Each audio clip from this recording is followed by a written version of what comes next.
This is your daily dose of all things royal. Welcome back, my gorgeous, good-looking friends.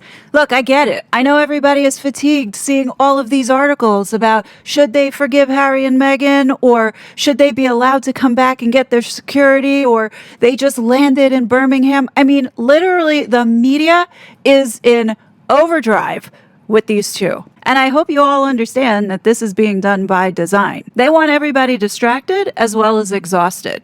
So you're not paying attention to the real important stuff, which is what I'm going to show you here in this video. This is getting really serious, and I can't express enough how everybody is not paying attention to what is really going on here. This is all a show to gaslight the public, to keep people distracted. All of these headlines coming out about Harry and Meghan making a statement about the settlement that was reached between Meta and 29 U.S. states who blamed it for creating dangerous products that harm children. Right now, what I'm seeing is that people are getting outraged over the wrong things. People are annoyed that Harry and Meghan, who claim that they are private citizens, feel like they are entitled to make this statement condemning Meta's settlement to avoid accountability. What you're watching here is all part of the playbook. Harry and Meghan making it look like they are real champions for child safety, and they are holding these tech companies to accountability. But they're all on the same team. You know, before you switch off, I'm going to ask you to please stick this one out with me, because this is affecting every one of us. I'm going to ask you, please stay with me throughout this video, because this decision hurts every single one of us. You may not understand it right now, but by the time you feel it, it's going to be too late. Just like I told everybody what was going to happen with the Online Safety Act once it was put into law, and now it's too late. And you see what's happening right now. So please, I beg you, stay with me throughout this video. I promise you, you will thank me one day. Firstly, I think it's really important that we all see exactly what Harry and Meghan said here, so we can all understand how the media is spinning this narrative. Because I guarantee not everybody's going to go to the website and see exactly what was said. And we know with Harry and Meghan, there's always an agenda. You know, sadly, we're in a place and time where we can't really depend on any of the media that's being put out. So wherever possible, we need to see the direct source for ourselves. From the office of the Duke and Duchess of Sussex, the historic trial against Meta over claims that its products endanger children has resulted in a settlement in which they will pay up to $17.1 billion. The settlement requires Meta to pay financial penalties for violating federal child privacy and states' consumer protection laws.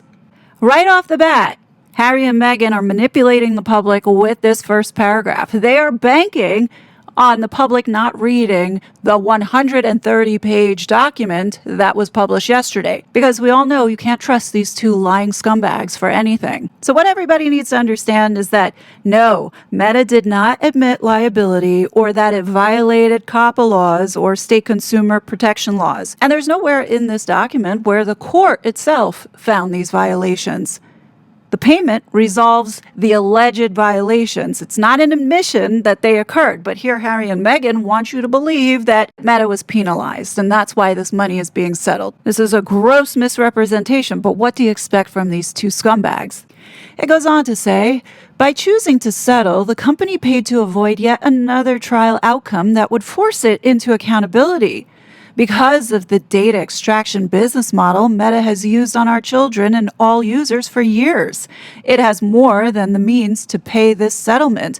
Reports estimate Meta will make the equivalent of the $17 billion payout back in profit in the next 30 days. Let me hurry up and get through this, because there's so much wrong with this so-called statement. Alongside the settlement, Meta announced it will be making significant product changes for teens, including restricting platform use between 12 a.m. and 6 a.m., stopping notifications during school hours, an optional chronological feed as opposed to one based on algorithmically recommended interest-based content, and banning features that negatively impact mental health, like beauty filters.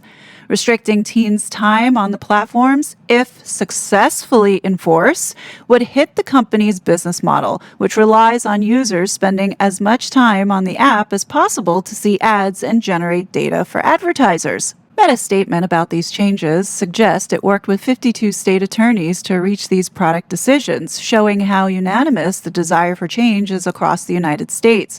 Their statement also emphasizes empowering parents with additional controls, which will need to be tested for effectiveness given Meta's history of placing responsibility for safety solely on parents. The statement fails to apologize or mention the billions it will pay out because of claims brought by the 29-state coalition and the 47 states, plus the District of Columbia and territories included in the statement.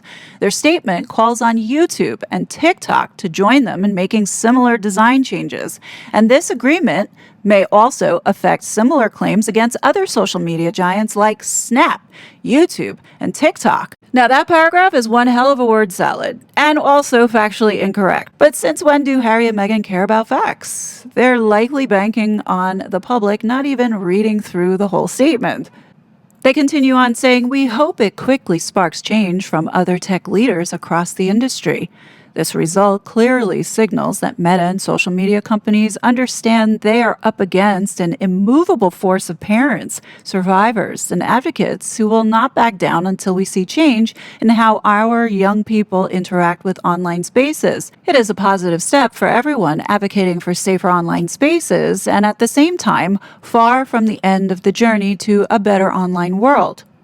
We celebrate with the parent and youth partners, legal and policy experts, and allies everywhere fighting for accountability. As always, we stand with them as they seek justice going forward. Ensuring child online safety is built into any online space where our young people spend time. Now, if you've been following this with me, this last paragraph should have sent chills up your spine. What Harry and Meghan are doing here is extremely sinister. By the end of this video, you're going to see why. Hold this thought. We're going to come back to it. So these globalists, that include Harry's father, don't give a shit about people's civil rights and freedoms. It's why you see them support those international bodies where they bypass the will of the people. In the United States, the most dangerous laws are the ones that never actually go through Congress. And this is what we're seeing right now with this settlement.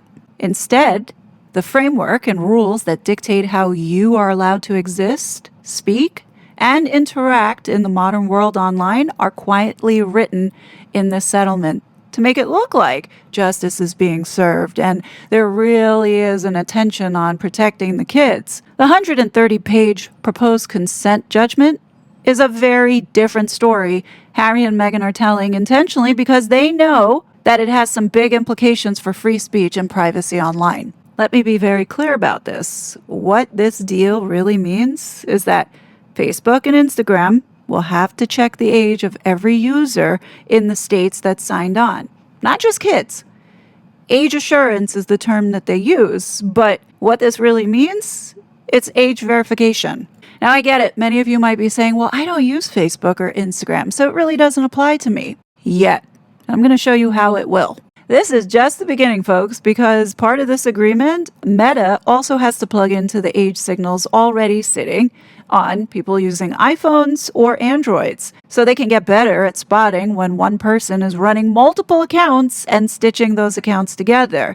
And in this agreement, there is also incentive to push other platforms like YouTube, Snap, and TikTok to do the exact same. So while you might not be a Facebook user or Instagram user, you definitely are a YouTube user since you're watching me. At some point, they're going to make you fall in line. This is all part of the Condemnation Act that we're seeing from this statement from Harry and Meghan. This is about getting the other platforms to jump on board with this so-called framework that's about to take away your privacy and your ability to speak your mind. Now, of course, the headlines are focused on protecting the children, and we know that some of that is very real. Daily time limits for teens, the apps going dark overnight, no more filters that make a face look like it had plastic surgery. Okay, but the machinery that's underneath is much bigger.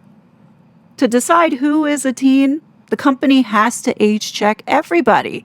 If you use Facebook or Instagram in one of those states listed in this settlement, this is about you, not just somebody else's kid. And the most chilling thing that I find as an American buried in this document is this one line where it says, both sides agree not to argue later that any of this is unconstitutional.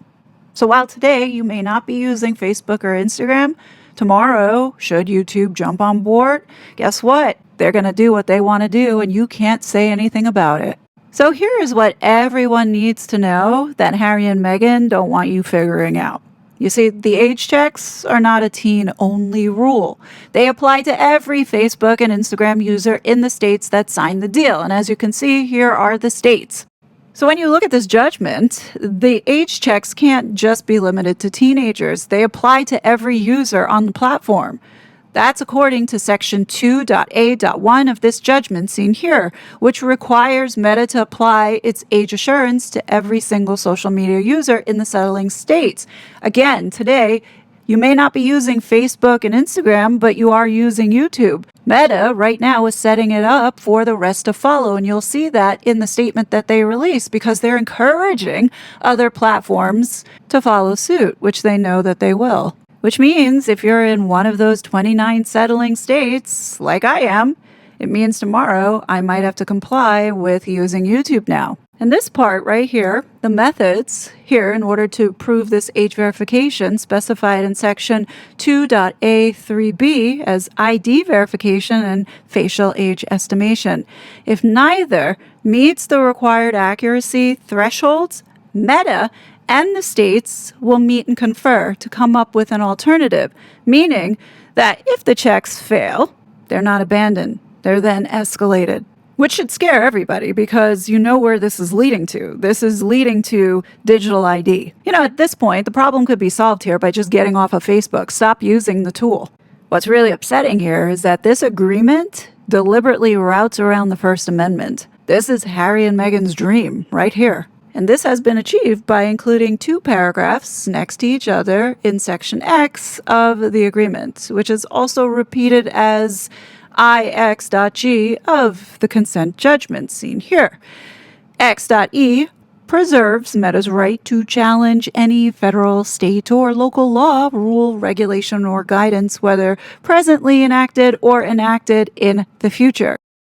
In the very next paragraph that you see here, X.F, has both parties waive any right to challenge or contest the validity of the agreement on any ground, including that any term is unconstitutional or preempted by or in conflict with any current or future law. So I need you to understand what this means. When you put these two paragraphs together, Meta can still go to court and fight every other age check law in the country, the ones already that are currently on the books, and any new ones states right later. What it gave up is the right to fight this particular deal. It agreed to the rules in the settlement and promised not to argue later that those rules are illegal or unconstitutional. I mean, this is massive because courts have already shut down very similar laws. If you've been following this like I have, judges blocked them in Arkansas, Utah, Ohio, Louisiana, and Texas, predominantly red states, mostly because they violate the First Amendment. The thing that I find maddening about this agreement is that if you decide you don't want to verify, guess what? You're treated like a child. Today, you might not be using Facebook or Instagram, but you are using YouTube, and when YouTube jumps on board, guess what, folks? You're going to have to do this too. One of the many ways big tech has been conditioning us to accept and even welcome digital ID is by making the alternative very uncomfortable and unappealing, just like what they did with COVID and those vaccines. In this particular section, Section 2.A.1 of the settlement, it spells it out right here. 14 days after creating an account, a user who has not been assessed by an age assurance method is treated as a teen user regardless of stated age.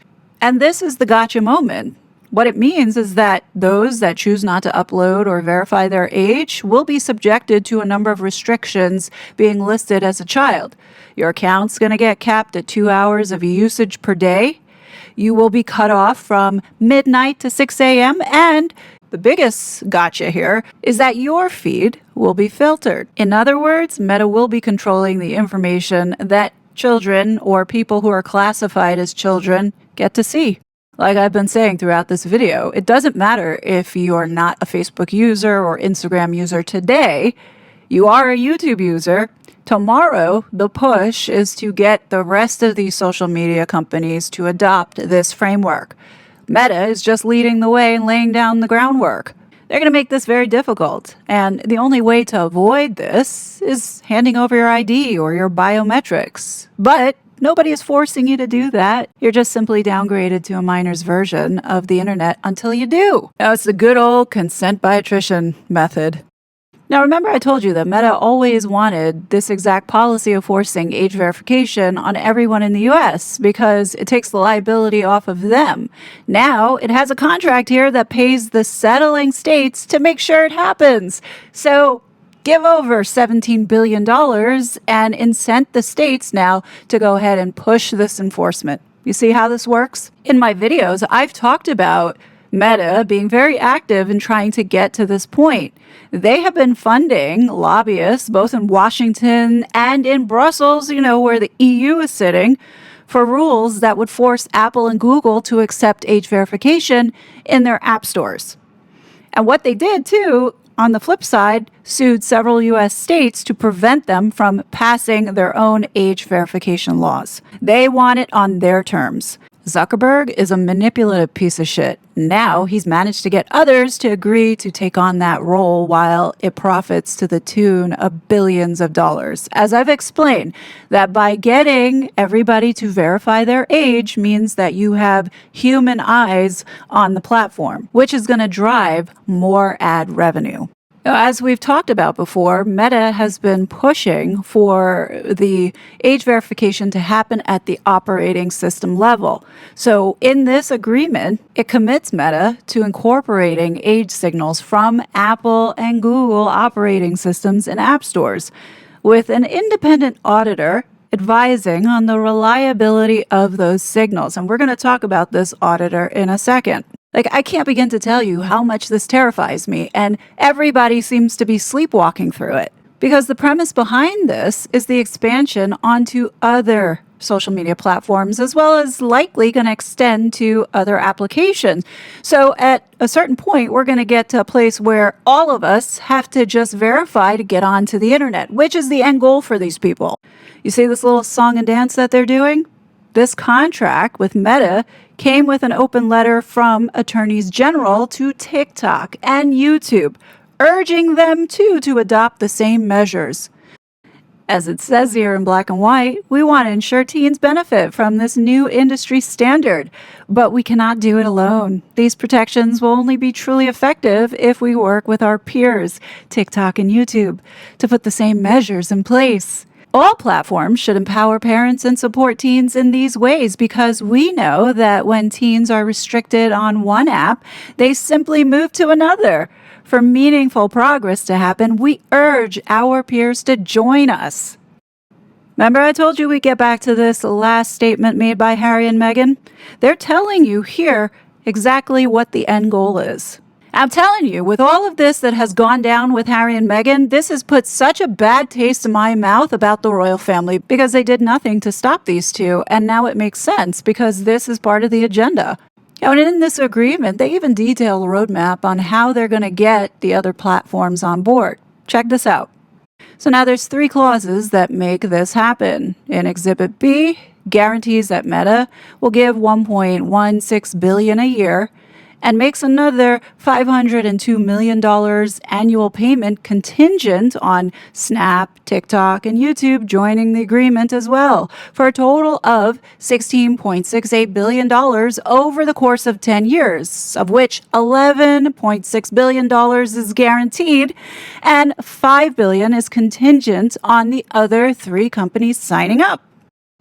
So now the second clause that we have here is VI.D.3,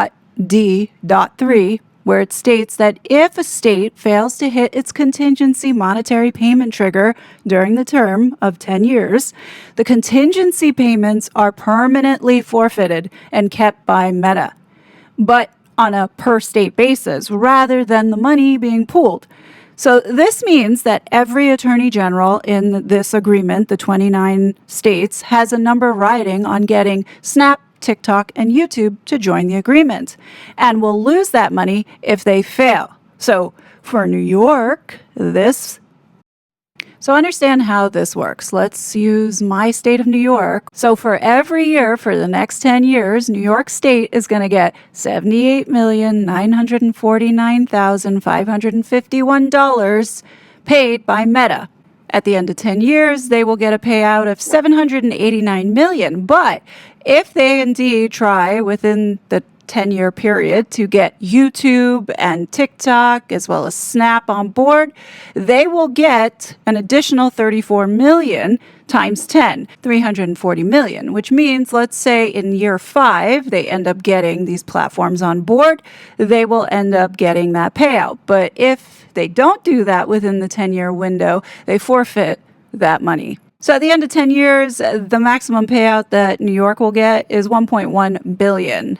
Worst case scenario, they get the $780 million. But even worse, the third piece is Section V.D, which is Meta's most favored nation rule for product changes. And what this means is that if a state later settles with Snap, TikTok, or YouTube and gives that company an easier set of rules than Meta already agreed to, easier age checks, easier time limits, or weaker outside audits, that state has to give Meta the same break.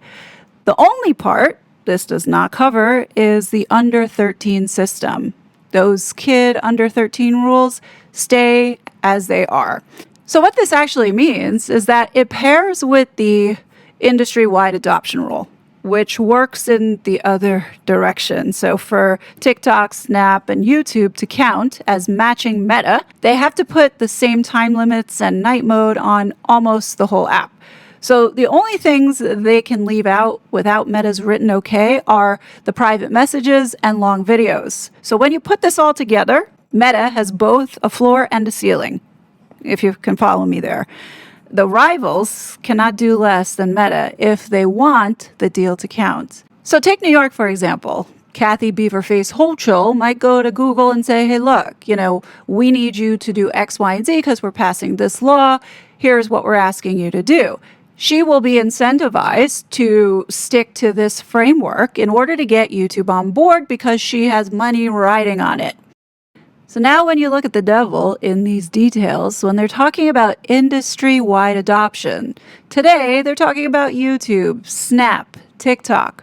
Tomorrow, that's going to be X, it's going to be Reddit, it's going to be, I doubt Blue Sky, definitely can see Rumble. With this landmark settlement, this has now become the template for other platforms. So what is likely going to happen? You're going to see the same coalition of states going after now X, wanting to sue them for harmful content and resulting in another settlement, more cash in the pockets of the government. So what Meta did here was essentially set the trap. So take, for example, let's say a new Instagram-like app gets big with teens and does not take on similar limits. Meta can go ahead and say industry-wide adoption has failed. So that extra $5 billion that these 29 states are supposed to receive could be jeopardized. So there's every incentive to make the states do the work. What's really messed up about this is that this is about information and what teens are allowed to see, or adults who don't want to give their ID are allowed to see. It doesn't cover chatbots, messaging, where the real harm is happening.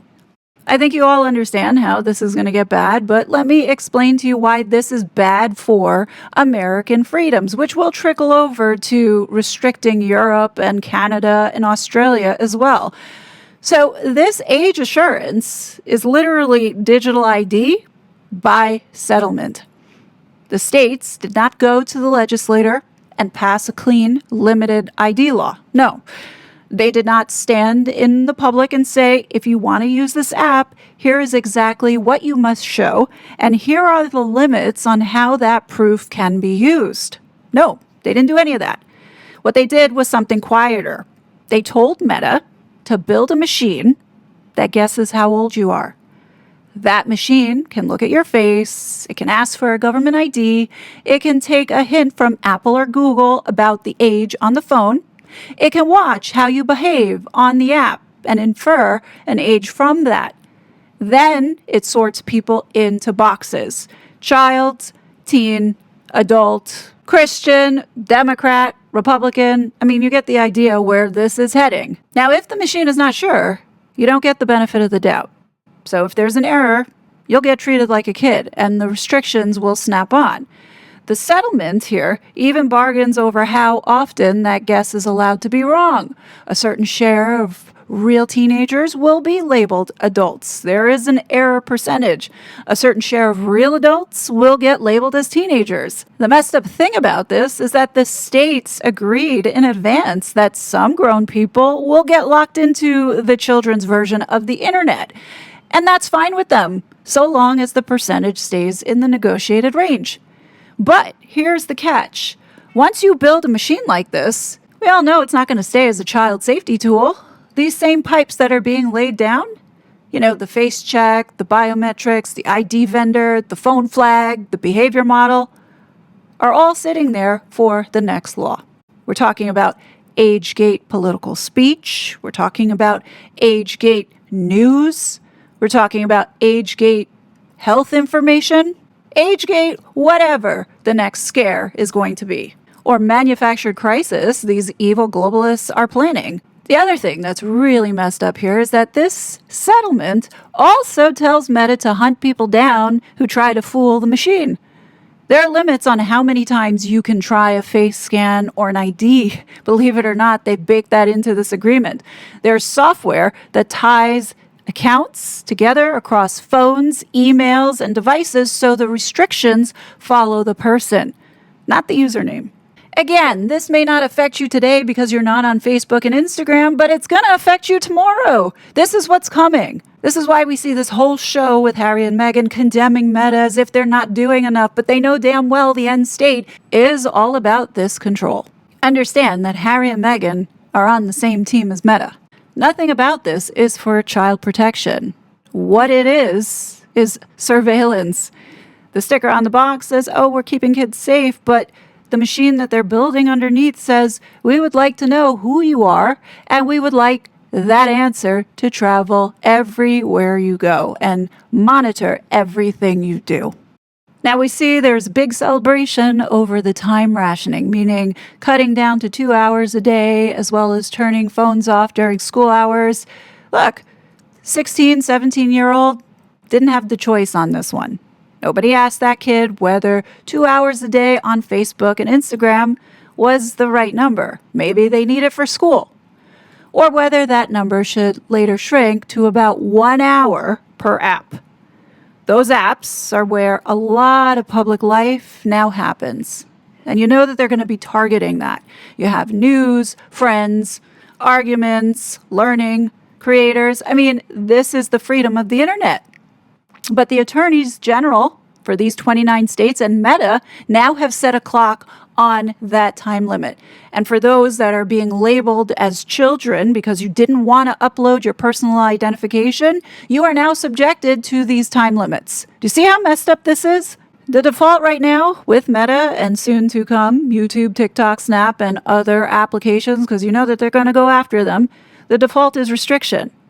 If a family wants more time, a parent has to log in and approve the looser setting. Or if you're an adult, you have to give your identification. That parent may never have asked for the system, but they're still being forced to use it on how their children can use the internet. And I think there's something fundamentally wrong that the government now is saying, well, your child can only be online for 2 hours. I don't know about you, but as a parent, I would think that's pretty infuriating that the government is telling you how to parent your child.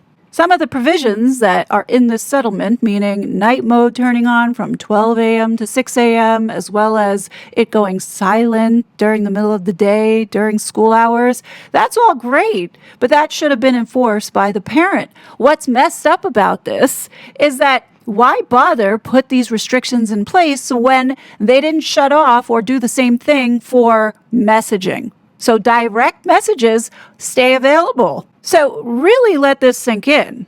If you are an adult and you're in child mode, your feed gets cut.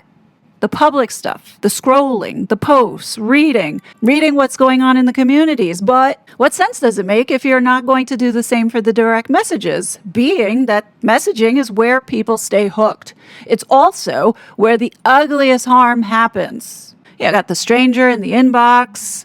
You've got the pressure, the private ask to show a pic. This is how you know this is not about children. So essentially what this settlement has done has laid the groundwork to ration the town square. Unless you upload your ID or give your biometrics and prove that you're an adult, you are going to be restricted to 2 hours per day.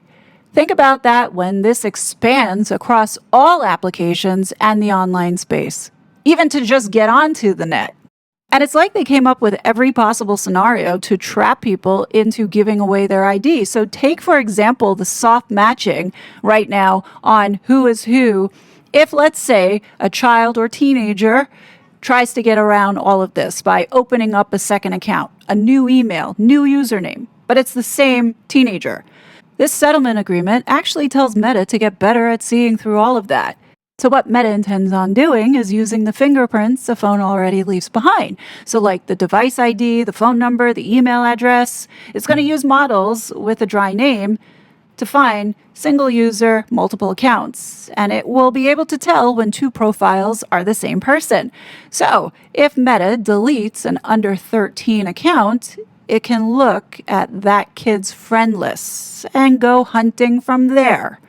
So this daily clock and the night lock and the teen restrictions will be following what is being perceived as a child. So you could still be an adult, but if you don't want to give your ID, it's going to be following you. So you can't close one account and open up another because they're going to be linking it together.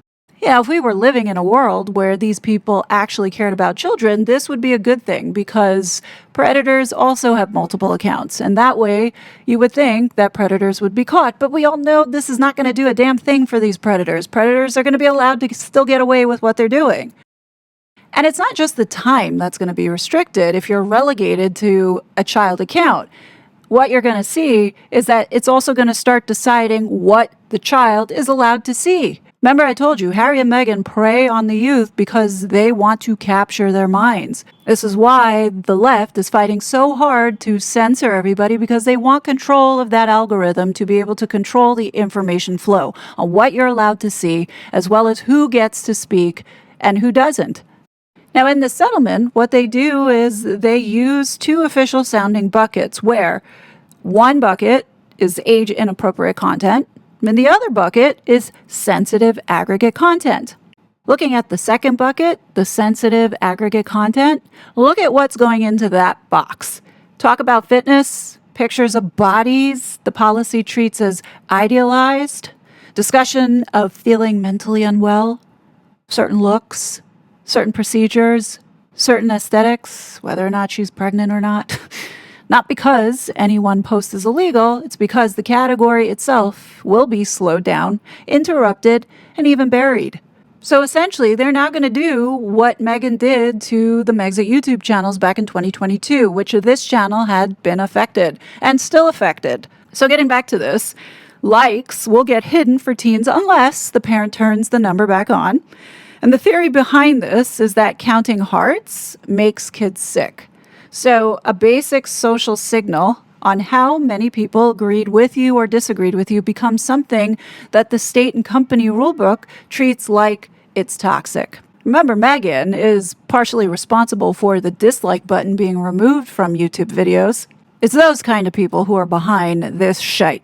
Face filters will get a similar split. If a filter sculpts your face the way surgery might, it's banned. If it turns you into a cartoon dog that roped in Prince Harry, it's fine. Someone, somewhere, drew a line through taste and called one side harm. I don't know about you, but if someone put a filter of a dog's face, I would find that incredibly insulting. So a teenager's feed or someone who is an adult that didn't want to give ID is no longer just moderated for what is against the law. It's managed for what a settlement decided was too much body, too much mood, too much proof that anyone else was watching. So how are they going to enforce all of this? Well, remember I told you about this auditor? There will be a watcher inside the company. It's not a judge on a case-by-case basis. It's not Congress holding a hearing. It's an actual auditor, third party, that Meta will help pick.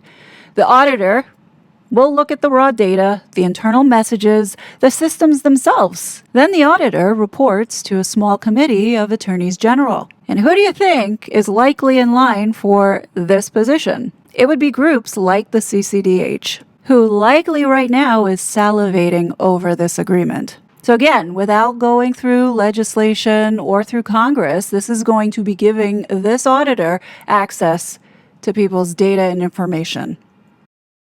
Let this resonate. This is a standing inspector that will be sitting inside a private speech company for the next 10 years. And when we think about this, in a free country, rules about who may speak and who may gather are supposed to come from public law. This is why I am all over this right now. You should be allowed to debate about it, vote on it. Do you see how this works and how they get around our constitutional rights? Once this job exists, you know it's going to last because auditors are going to need the findings. They're going to need the manpower to dig through all of that content to find things that will be called violations. And then the committees, they need reports. And who best to do all these reports? Imran Ahmed and the CCDH, Archwell Fugazi Public Charity, and their insight reports. Companies are going to hire people like that to answer both of them. And this is how a temporary youth safety promise now turns into a permanent cast of not elected, not easily fired by the public, and parked in the middle of a place where people are talking. That doesn't make me feel comfortable at all. Because you know what this is going to lead to? I think we all know. Because watch what happens after the teen gate is normalized. The first version, sure, they're making it about the kids. Prove you're old enough. Or the app treats you like a child. That system does not stay in the kids section. And we all know where this is creeping towards. The same check gets copied. First, it's for one feature, then it's for posting, then it's for reading. Each new law, each new scare already has this framework and structure ready to go. Yeah, when you think about teenagers, they will find some way somehow to get around it. They're not going to sit still for a lock. They will pick up a parent's phone. They will use an ID that's not theirs. They will hide behind a VPN. They will borrow an older friend's account. Then they will invent the next trick because this is what kids do. You put a fence there, they will do everything to get around it. The thing that's troubling is how this will definitely chill speech. And we've seen the negative effects of censorship. I mean, I can honestly talk about it through personal experience and the harm that Harry and Meghan have brought to so many people in this space. When you look at the removal of anonymity itself, look at how much harm came to Yankee Wally, Ashley from Danger Zone. Let's not forget about Sue Smith and how they tried to get her fired at her job, as well as going after her son. The mere fact that they're talking about linking all of your accounts back to your device and following you wherever you go doesn't make me feel comfortable, especially knowing that the people who are behind supporting and championing this, like Harry and Meghan, don't have good intentions. We've seen how malicious they have been with the information that they already have. But if we look at how this will affect not only kids, but also adults who are listed as children, think about the posts that actually help, right? So let's say a kid writes that they're depressed and asks if anyone else feels that way. Another kid may be talking about lifting and getting stronger and healthier. Or someone in recovery from an eating disorder tells the truth about what the illness did to them. A girl says maybe she hates the way she looks and wants to hear that she's not insane, looking for some affirmation and positive reinforcement. Based on whatever metrics Meta is going to have to come up with, those posts live next door to the harm the attorneys general wants stamped out. Same neighborhood, bodies, mood, food, pain, whatever. The settlements categories are so broad that a machine cannot always tell the difference between a cry for help and a push towards harm. Look, Harry and Meghan know that Meta's not being held accountable here, but they're giving the optics that they really do care about the kids. Because if you notice in their statement, they talk about none of this stuff. There is a lot of accountability being put here, but they chose to keep it very superficial, making it seem like, oh, Meta just got away with it by throwing money at these states, and there has been no regulation or legislation that is being put into place. Because ultimately, that's what they want. They want law. They don't like that this is a 10-year agreement. It's not forever. Another aspect to this is that your searches, your likes, and even membership of groups that were later removed for so-called violations of Meta's policies will be used to determine if you are a potentially suspicious account. So in section I.tt, it defines a potentially suspicious account by its interactions with other accounts. It searches for or interactions with violating content, including likes and saves, and its membership of communities Meta later removed for policy violations. Now, people should know that this is not something that's new. This is already going on and happening on X. Now, I can't really say if this is the case happening on YouTube, but I wouldn't be surprised. Now, the messed up thing about this kind of profiling and why this is bad is that even if a user has done nothing wrong, they can still be marked as potentially suspicious if they were a member of a group that was removed for violating Meta's policies, even if the user joined the group before it was removed. So think in context about the Megxit community and what Harry and Meghan did to us. They took a cluster of our accounts, right? Each of us very different, don't know one another, but the fact that we were following one another and the fact that we were part of this group, we were marked to be deranked. So it didn't matter if we put out good content. We weren't going to grow. We weren't going to be seen. We were going to always be suppressed. Now, YouTube claims that they did nothing, but it's a lie. We have Ellie Hall reporting it, and we know Harry and Meghan were deeply involved with these fucking people. They're never going to admit what they did here. And what's bad about this is that the end user is not going to be told that they have been marked. And this is what makes me so angry about all of this, is this level of control of information to the public. I mean, do you guys understand why this is so harmful? Prioritizing what information people are allowed to see because they are pushing an agenda? You only have to look at what they did during COVID and what they did to conservatives before the 2020 election. I'm telling you this right now. None of this would be happening if Elon Musk did not buy Twitter. I think we've all seen how when information is controlled, they can control and influence the outcome on people's behavior. I know that I've gone a little long on this video, but this is a topic that really does matter to me. When you look at the entire picture, the most startling realization is this. Meta is not the victim in this story, but they're willing to take the brunt because ultimately they are on the side with these attorney generals. This is a case of Mark Zuckerberg seizing the opportunity to control the competition. Let's not forget how he and his CCP wife were the ones influencing the 2020 election with all of that money being pumped into those various groups. 40 state attorney generals can do what 1,000 angry parents cannot. They can demand internal files. They can threaten to restructure the business. So Meta writes a check large enough to end the hunt and agrees to product changes it already secretly was building. Sure, on the surface, this looks quite expensive. $18 billion, that's going to 29 states, but keep in mind this is over the course of 10 years. Meta itself annually does over $200 billion. So this is a drop in the bucket for Mark Zuckerberg. It really is nothing to them. If you look at it this way, by signing this agreement, the rules themselves become Meta's greatest weapon against his competition. If a new startup wants to compete for teenage attention in America, they have to build all of that infrastructure on day one, or face the exact same lawsuits. And that's what this boils down to, like I said. As I said earlier, what Meta did here with this settlement is he built a trap specifically for his competition.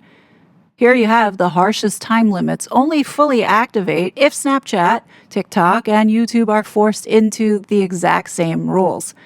Meta now gets to point its finger across the street and say, you see, we did our part, now they have to do it too. And that's where the states come in to enforce that with the other platforms, to get them on board, because they know that there's a lot of cash at the end of the day should they do it. One thing to keep in mind, that pot of cash that's going to the states will be used for whatever the state wants to do with it. So if they want to give that money to NGOs to help promote online safety, like an Archwell-Fugazi public charity, they can do so, which I can see happening because you have corrupted blue states like California who would be willing to give Harry and Meghan, two defunct royals, millions of bucks to go ahead and push for this online safety because of the visibility that they have globally.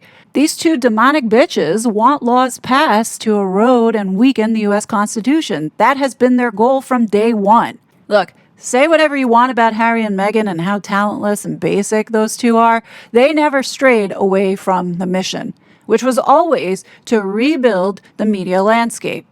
I think the biggest hurdle that these people who are pushing for censorship have is our Constitution. And what happened here was taking this political fire and dousing it with cash for 10 years. It turns this perceived cultural crisis that Harry and Meghan have helped to create optics for into this identity surveillance system. Not only does it enrich the government, but it protects the monopoly and it quietly closes the door on a free and open internet. And this is what makes this so upsetting. While everybody's focused on the BS about these two, here they are literally taking our rights out from under us, and nobody seems to be paying attention. And I mean that from the mainstream, even from the right side. Like, where are all the conservative, right-leaning, so-called journalists and outlets talking about this? Like, this should be something that should be all over the news. We have a UK prince on US soil, mind you, a direct descendant of King George III, who we fought for independence in 1776, now over here who have literally eroded our Constitution by doing this shit these past 6 years, and nobody stopped him. Not for nothing, the royal family, because they knew what this asshole was doing over here and helped give him access to do it. This is why I'm so enraged that Harry's being extracted back to the UK without facing any kind of consequence. For those that saw my video yesterday and listened to Yankee Wally detail the abuse that she was receiving by Harry and Meghan, you'll understand why we're all pushing for justice here. This agreement is the first step. So when we see Harry and Meghan come out with a statement so soon after this announcement by Meta was made, you know that they're all moving to the same beat. And I just wish that there were more voices out there calling these two out. Put this on blast, because just as how these people are using Harry and Meghan to get global attention, we need to figure out how to get the same global attention for our side. That's what needs to happen here. I can't believe how much power we have given all of these tech platforms, especially this little shit, Mark Zuckerberg. What people need to do is boycott Meta. Get off the app. Because this so-called framework that they want desperately to work so they can track people will be nothing if nobody is using the tool. And I think people need to understand what's at stake here. This is not being done to keep kids safe. We know this. I don't know what else to do aside from asking everybody to come together to focus on this and make noise. Because the more people that are talking about it and raising awareness to it, the better chance we have at stopping it. Because right now, my little voice is not going to do anything. And I hope that other content creators see this problem, because this will affect them as well. Because after this gets put into place, guess who they're coming after? They're going to come after us. Make no mistake, these two people want people like us dead. But that's just my opinion. Anyhow, what do you guys think? I know that this was a long video, and if you made it this far, I thank you for sticking it through and taking this serious, because I am doing this to help everybody be aware as to what's coming, so it doesn't smack you in the face and then there's nothing that can be done, because by that time, it will be too late. Y'all feel me on this one? Good. Anyhow, let me know your thoughts below. As always, I will be back with more content, but until then, please be safe, and I'll talk to you later. Bye! It was such a fraud.